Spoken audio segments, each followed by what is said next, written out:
Welcome to another episode of My Weird Prompts, an AI-generated podcast featuring the random prompts of Daniel Rosehill as answered by a revolving cast of friendly AI characters. Join us for deep dives into AI, technology, and whatever other random thing Daniel finds fascinating today. Subscribe on Spotify or your favorite podcatcher. Now, today's episode. This episode was generated using artificial intelligence. Please verify facts. Hey, Herman and Corn. So, if my brain were like a sponge of information, I would say I'm wringing out the sponge on this podcast. All the little random things and questions I kind of hold up on my brain. And I love the subreddit called No Stupid Questions because it encourages the asking of questions that lead to understanding. And sometimes you're afraid to ask them because you feel like you sound dumb. And one of the beautiful things about AI, I think, and why I find it so immensely empowering and exciting, is that there's no shame or there's no feelings when you know you're talking to a robot. The robot can't be judging you. So it's in that spirit that I asked this question because, as you know, I'm married to a wonderful American, Hannah, whose family's American, and you might be shocked to know that my understanding of their country is so limited that I'm even asking this. So in Israel, we have a very fractured political system, to put it mildly. Sometimes it feels like every citizen has their own political party. It's not quite that bad, and I exaggerate. But for when you go to the elections, there's even municipal elections, there's this almost comical list of parties that they get assigned letters in the Hebrew alphabet.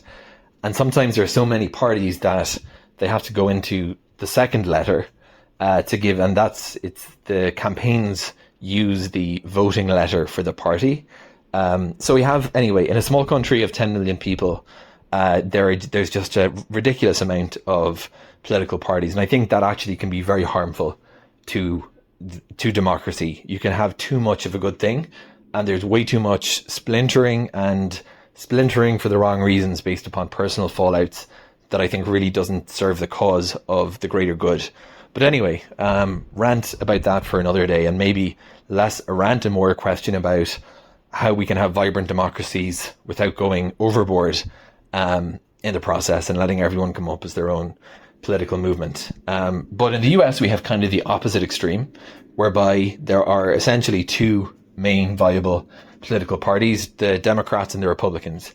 And given that the US it's more a continent than a country, in terms of its geographical size, it's actually kind of amazing. If you look at per capita political parties, or political parties per square kilometer would be a great metric for the demographers to calculate. We might have one of the highest rates, I suspect, of that anywhere in the world in Israel, and the US might have the lowest. Maybe Antarctica excluded unless they've elected a penguin as a representative, but two very polar extremes. So my question is, Herman and Corn, how did the US get to this situation whereby there are only two major political blocks? And in terms of, I guess what I always wonder as a non-American when I'm reading the news from the US is to what extent do you have differences of opinion tolerated within the party? Because you read about caucuses and wings of parties all the time. And within the political system that I grew up in Ireland, you had the concept of a party whip, enforcing kind of coherence within their party and presenting a unified front, as it were, but allowing some diversity of thought and take. But the concept of voting according to conscience and not in party lines was always a significant thing. So how does that work exactly in the US? And there are some pretty famous alliances of some congressmen and senators, AOC and her cohort, but on a wider level and across different aspects, what are the differences of opinions like within those two parties? And in terms of reform, obviously I know there's government at the federal and state level. Have there been any considerations to actually change this system to have less of these two major blocks and maybe more small parties? Just curious as to how it's all played out over there. I don't know, Herman and Corn, if you identify the GPU you live in. I don't know where you physically live. I mean, you live in the apartment in Jerusalem, but So maybe we'll just leave it at that. As fellow netizens in Israel, looking at America externally as I am, how does their system work and compare so radically to the one we have here? For better and for worse. Over to you two. Hey everyone, welcome back to my weird prompts. I am Corn, and I am sitting here in our usual spot in Jerusalem, looking out at a surprisingly clear afternoon. The Judean hills are looking particularly sharp today, and there is a crispness in the air that you only really get in February. And as always, I am joined by my brother, Herman Poppleberry here. And you know, Corn, as I was walking over here, I was just thinking about how different the political atmosphere feels here in Israel right now, especially as we head into 2026 compared to what we see in the States. It is a completely different flavor of chaos, isn't it? Here, we are always talking about which tiny party is going to hold the balance of power in the next coalition, whereas in the US, the conversation is almost always about the two giant monoliths. It really is. The contrast is jarring if you spend time in both worlds. And that actually ties in perfectly with today's prompt from Daniel. He is curious about the United States political system and why it seems so locked into just two major blocks, especially when you compare it to the highly fragmented systems we have here in Israel, or the incredibly rigid party whip dynamics in places like Ireland. He is asking about the diversity of opinion within those two big parties, how the whip system compares, and if there is any real momentum for reform to let smaller parties in. That is a deep dive, and honestly, it is one of those topics where the more you look at the plumbing of the system, the more you realize that the two-party outcome isn't just a choice people are making because they like it. It is almost a mathematical inevitability based on how the rules are written. It is what political scientists call path dependency. Once you set the tracks, the train really only has one place to go. Right, and I think that is the best place to start. Because for a lot of people outside the United States, or even for Americans who are frustrated with their options, it feels like a lack of imagination or a failure of the voters. But there is a technical reason for it, right? What is that principle you're always talking about? You are thinking of Duverger's law. It is named after Maurice Duverger, a French political scientist who observed this back in the 1950s and 60s. The basic idea is that a political system that uses single-member districts and a plurality rule, often called first past the post, will naturally gravitate toward a two-party system. It is one of the few things in political science that almost approaches a law of physics. Okay, let us break that down for the listeners who aren't political science majors. First past the post. That means whoever gets the most votes wins everything, right? Even if they only get 35% of the vote in a three-way race? Exactly. Imagine you have a district where you are electing one representative. If the blue party gets 40%, the red party gets 35%, and the green party gets 25%, the blue party wins the seat. The 60% of people who voted for red or green get zero representation from that district. Over time, voters realize that voting for the Green Party is effectively helping the party they like the least, the Blue Party, because it splits the opposition vote. This is what we call strategic voting. This is the famous spoiler effect. We saw it in 1992 with Ross Perot, arguably in 2000 with Ralph Nader, and certainly people talked about it in the 2024 cycle with the various third-party and independent bids. Right. And it isn't just the voters who behave strategically. The candidates do too. If you are a small party with a specific agenda, say you are a hardcore environmentalist or a strict libertarian, you realize you will never win a seat on your own under these rules. So, you have a choice: stay pure and stay invisible, or fold your movement into one of the two big parties to have a seat at the table. You trade your independence for influence. It is so different from what we see here in the Knesset. In Israel, we have proportional representation. If a party gets 5% of the national vote, they get 5% of the seats in parliament, provided they pass that 3.25% threshold. Exactly. That is why we have a dozen parties in the Knesset. You don't have to be the biggest to get a voice. You just have to be big enough to matter to a coalition leader. In the United States, if you are the third biggest, you are essentially invisible in the legislature. You could have 10 million supporters nationwide, but if they are spread out across 50 states, you might not win a single seat in Congress. But that leads to Daniel's second question about the diversity of opinion. If you only have 2 buckets to put 340 million people into, those buckets have to be enormous. We hear about caucuses and wings all the time. How much dissent is actually tolerated within the Democratic or Republican parties? Because from the outside, it sometimes looks like they're just 2 warring tribes where everyone has to march in lockstep. This is where the United States system is actually quite fascinating and often misunderstood. Because the parties are so broad, they function more like coalitions that form before the election, whereas in Israel or Ireland, coalitions form after the election. In a parliamentary system, the parties are distinct, and they negotiate a platform to form a government. In the U.S., that negotiation happens inside the party during the primary process. That is an interesting way to put it. Pre-election coalitions versus post-election coalitions. Right.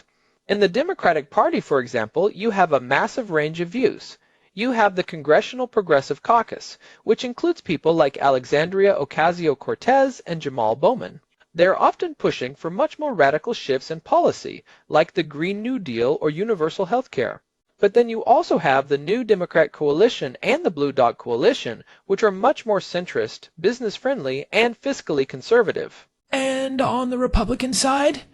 It is the same thing. You have the Freedom Caucus, which is very hardline on spending and social issues, often willing to shut down the government to get their way. But you also have the Main Street Partnership, which represents more traditionalist or moderate Republicans who are more interested in governance and compromise. These groups often loathe each other. They fight over the party platform, they fight over leadership, and they fight in the primaries. But how much can they actually disagree when it comes to the final vote? If a Democrat in a conservative-leaning district in, say, Pennsylvania or Ohio wants to vote against a major party bill because their constituents hate it, can they do that without being exiled? They can, and they do, much more often than you might see in a parliamentary system. This brings us to the party whip comparison Daniel mentioned. In Ireland or the United Kingdom, the party whip is incredibly powerful. If you are a member of the Irish Dáil and you vote against the government on a confidence motion or a key budget bill, you are often expelled from the parliamentary party immediately. You lose the party's support, you lose your funding, and you are essentially an independent. In Ireland, they call it the 3-line whip, and defying it is a political death sentence for most. And in the United States?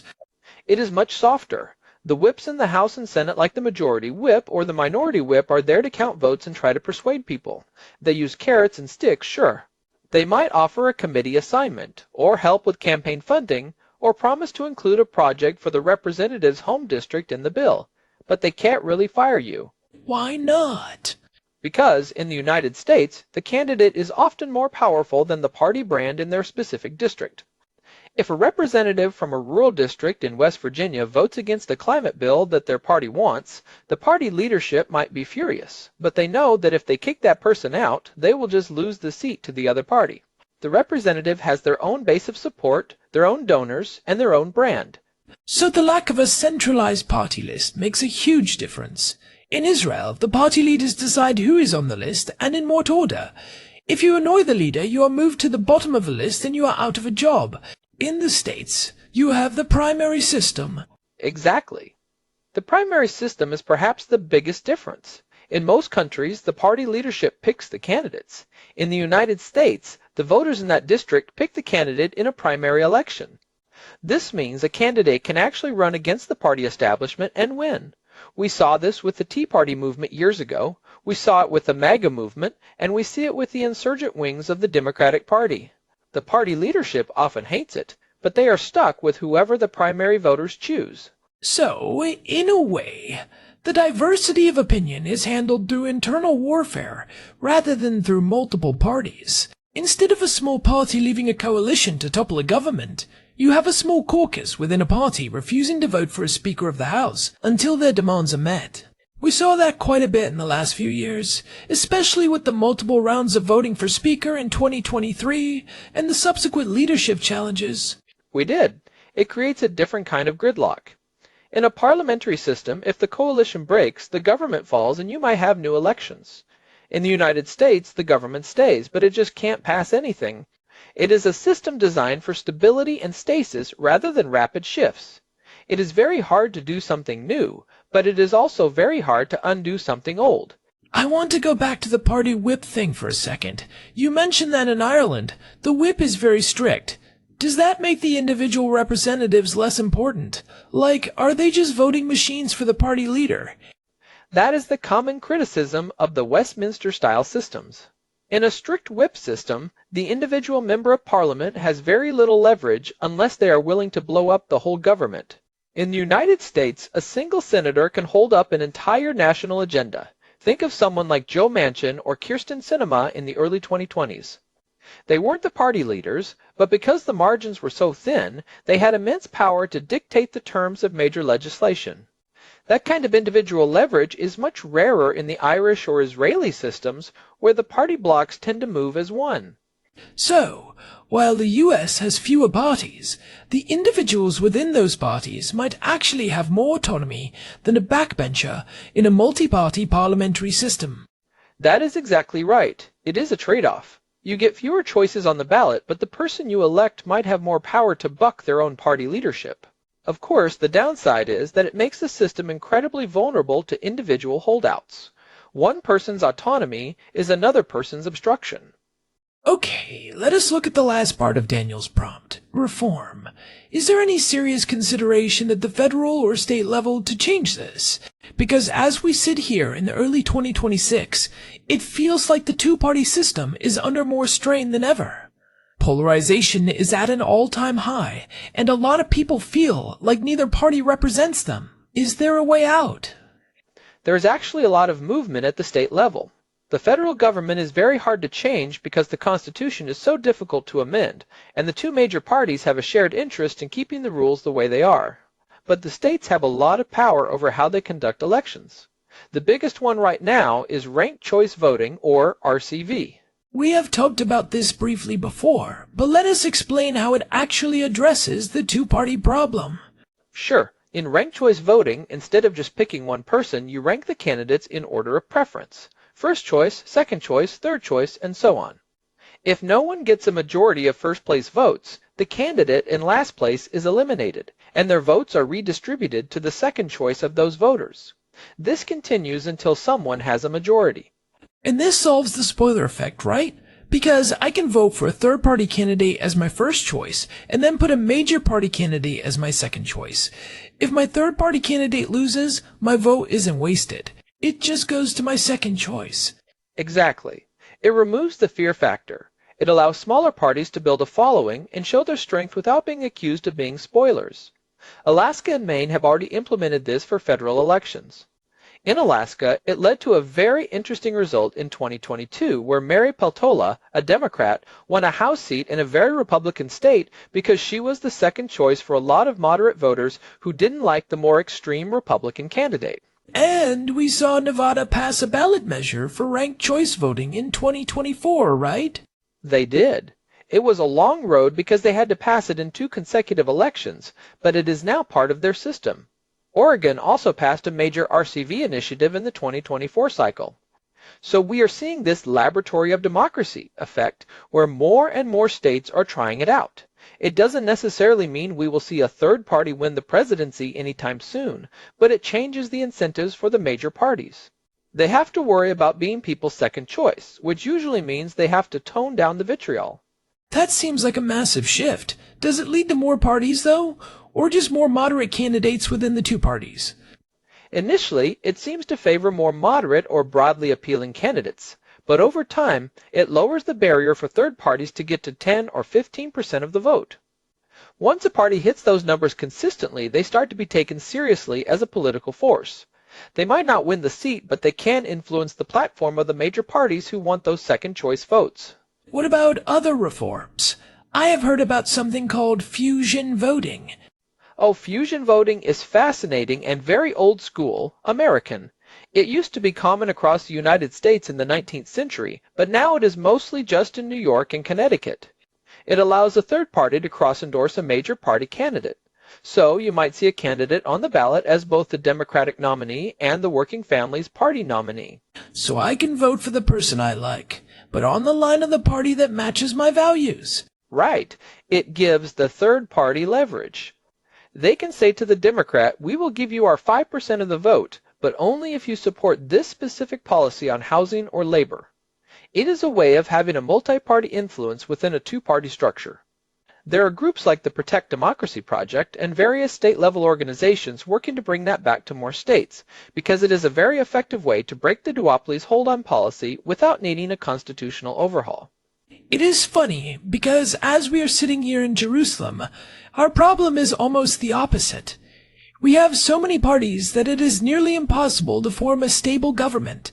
We have had 5 elections in 4 years recently, and the negotiations to form a coalition are often seen as a form of legalized extortion by the smaller parties. Yeah, the instability here is the price of that high representation. In the United States, you have the opposite problem.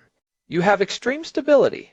The same two parties have been in power since the 1850s, but a lot of people feel like their specific voice is being ignored because it is being smoothed over by the big party machines. It is the classic trade-off between representativeness and governability. It makes me think about the historical context, too. The United States didn't start with 2 parties, or rather, the founders were famously terrified of factions. George Washington's farewell address in 1796 was basically one long warning against the spirit of party. He thought it would lead to frightful despotism.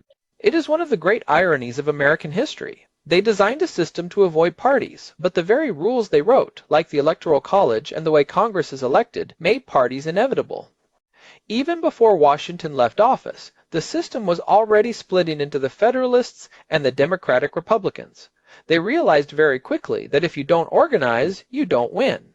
And we have had different parties over time. The Whigs, the Federalists, the National Republicans. But it always settles back to 2. It is like a biological equilibrium for that specific environment. It really is. When one party dies, like the Whigs did in the 1850s over the issue of slavery, a new one immediately rises to fill the vacuum. The Republican Party went from a brand new third party in 1854 to winning the presidency with Abraham Lincoln in 1860, just 6 years. But that only happened because the Whigs completely collapsed and the Democrats split in 2. So, for a party like the Greens or the Libertarians, or a new forward-style party to actually become a major force today, one of the existing big 2 would almost have to cease to exist. Or the rules have to change. That is why the reform movement is so focused on things like ranked choice voting or proportional representation at the state level. If you change the math of the election, you change the behavior of the voters and the parties.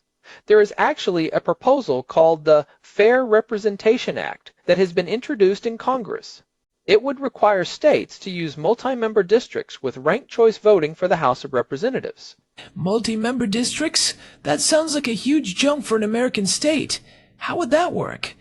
Instead of having one representative for one small district, you might have one larger district that elects 3 or 5 representatives. If you use ranked choice voting in a 5-member district, any candidate who gets about 17% of the vote wins a seat. This would almost guarantee that in a Republican-leaning state, Democrats would still get some seats, and in a Democratic-leaning state, Republicans would get some. It would also open the door for third parties to actually win seats. It would basically end gerrymandering, wouldn't it? Because you can't really draw the lines to exclude people if you are electing 5 people at once. Exactly. It would make most seats competitive and ensure that the minority in every state still has a voice in Washington. Illinois actually used to have something like this for their state legislature until 1980. It was called cumulative voting. It resulted in much less polarization because you would often have a Republican and 2 Democrats representing a city, or 2 Republicans and a Democrat representing a rural area. People had to work together because they shared the same constituents. Why did they stop? It was a casualty of a push for smaller, more efficient government. A populist movement led by Pat Quinn argued that it was too complicated and that the legislature was too big. They passed a cutback amendment. But now, looking back at the intense polarization we have today, a lot of political scientists are saying that the old Illinois system was actually a lot healthier for democracy. It forced the parties to compete everywhere rather than just retreating into their safe strongholds.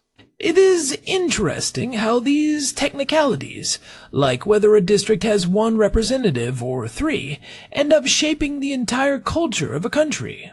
We think of politics as being about ideas and values, but so much of it is just the shape of the container the ideas are poured into.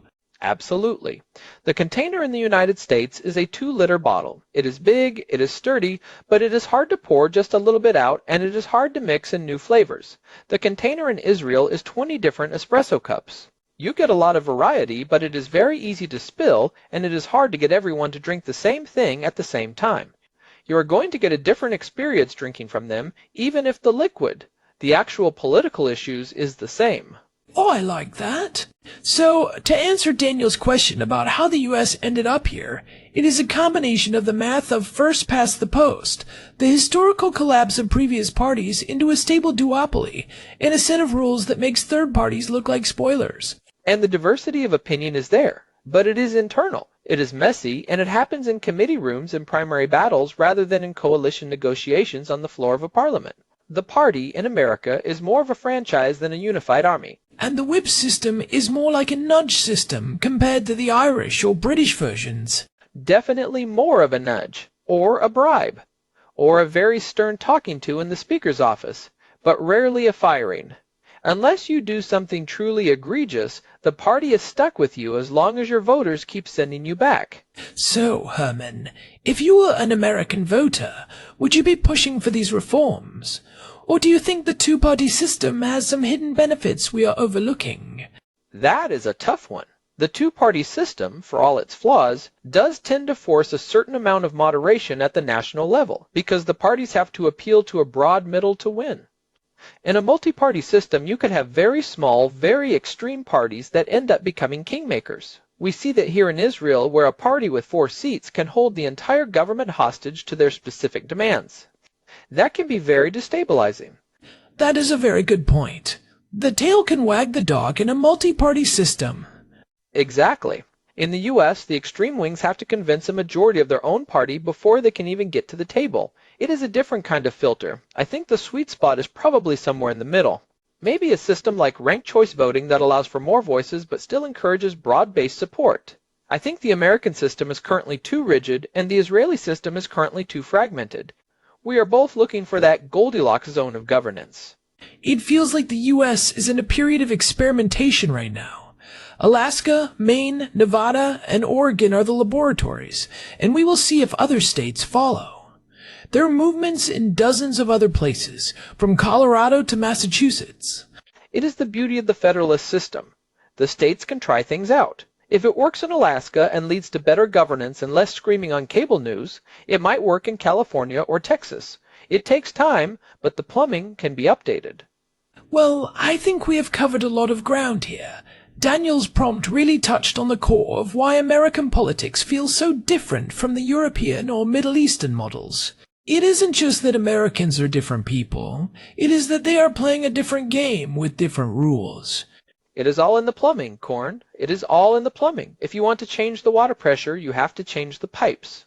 Before we wrap up, I just want to say, if you are enjoying these deep dives into the weird mechanics of how the world works, we would really appreciate it if you could leave us a review on Spotify or Apple Podcasts. It genuinely helps other curious people find the show. We are seeing more listeners from all over the world, and it is great to have you all here.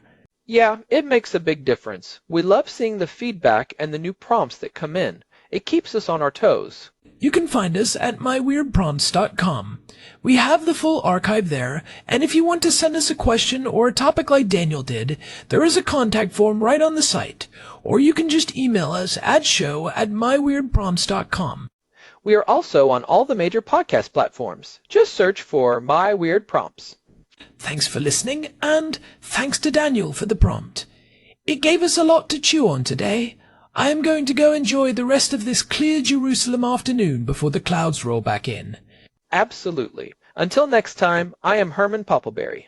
And I am Corn. We will see you in the next episode. Goodbye, everyone. This episode was generated using Gemini Flash 3. Text-to-speech engine was Chatterbox.